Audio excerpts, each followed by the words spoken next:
તો જય માતાજી મિત્રો, હું છું પરવીન પરમાર ને આજે વાત કરવાના છીએ બે પ્રેમીઓની।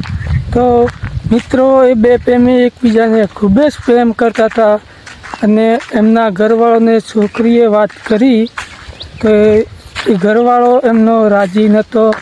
તેમના માટે પછી એ છોકરીએ ઉદાસ થઈને છોકરા પાસે આવીને કહ્યું કે મારા ફેમિલી નથી માની રહ્યા તારી લગ્ન કરવા માટે। તો મિત્રો, છોકરીએ જવાબ આપ્યો કે ચલો આપણે ભાગી જઈએ છીએ, એવું એમને રિપ્લાય આવ્યો। તો છોકરાએ બહુ હસીને જવાબ આપ્યો કે આપણો પ્રેમ કેટલા દિવસનો છે? એ કહ્યું કે 4 મહિના અને 5 દિવસનો। તો પછી છોકરાએ પાછો એમને બહુ રિપ્લાય સરસ મજાનો આપ્યો હતો, ફેમિલી કેટલા દિવસથી તારી સાથે છે એમ। તો છોકરીએ પછી કહ્યું કે બચપનથી। તો પછી 4 મહિનાનો નામ ન જોવાય કે જિંદગીભર જેનું સાથે હોય એમની વાત માનવી જોઈએ। એમનો ભલે પ્રેમ એમનો સાથ હોય, પણ જો છોકરાની નિયત અને નીતિ બહુ સરસ મજાની હતી। અગર જો છોકરો ઈચ્છતો ને તો છોકરીને એમની બનાવી શકતો હતો, પણ છોકરાએ એવું ના ઈચ્છ્યું। તો એમના માટે બહુ સરસ મજાની વાત છે।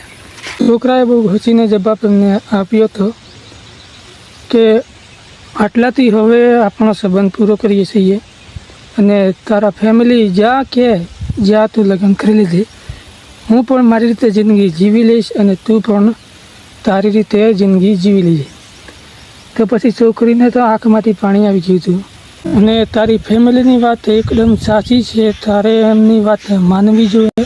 ફેમિલી જે કરે એ આપણા માટે ભગવાનનું રૂપ છે, તો ફેમિલીની વાત પણ માનવી જોઈએ। અને માનું છું કે આપણે એક થવું હોય તો ઘણા બધા રસ્તા છે, એક થઈ શકીએ છીએ, પણ આપણે જે તારા ફેમિલી કરે છે એ વાત બહુ સરસ મજાની। ને આ વાત અત્યારના સમયની વાત નથી। તો મિત્રો, અત્યારના સમય અંદરની કેવું છે ને, અત્યારે પ્રેમનું કંઈ નામ નથી રહ્યું। મતલબ કે અત્યારે કોઈને પ્રેમ નથી કરતું, કરે છે છતાં પણ ટાઈમ પાસ કરી લે। મિત્રો, આ વાત અત્યારના સમયની નથી ને એવું અત્યારે તો વિશ્વાસ પણ ના થાય। મારે તો બધી છોકરીઓ અને છોકરાઓને બધાને નમ્ર વિનંતી એ આજે હાલના સમયમાં જે ચાલે છે ને એ બહુ ગલત ચાલે છે, અને ફેમિલીને પણ નમ્ર વિનંતી, છોકરી અગર જો કોઈકને દિલથી એમને ચાહતી હોય, મતલબ કે પ્રેમ કરતી હોય, તો છોકરીની પણ વાત માનવી જોઈએ અને છોકરાની પણ।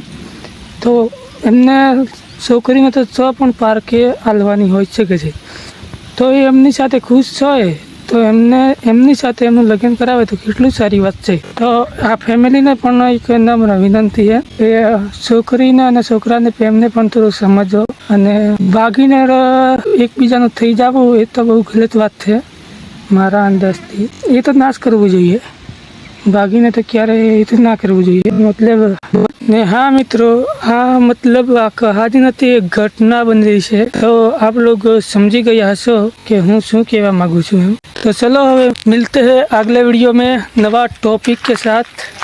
जय माता जी।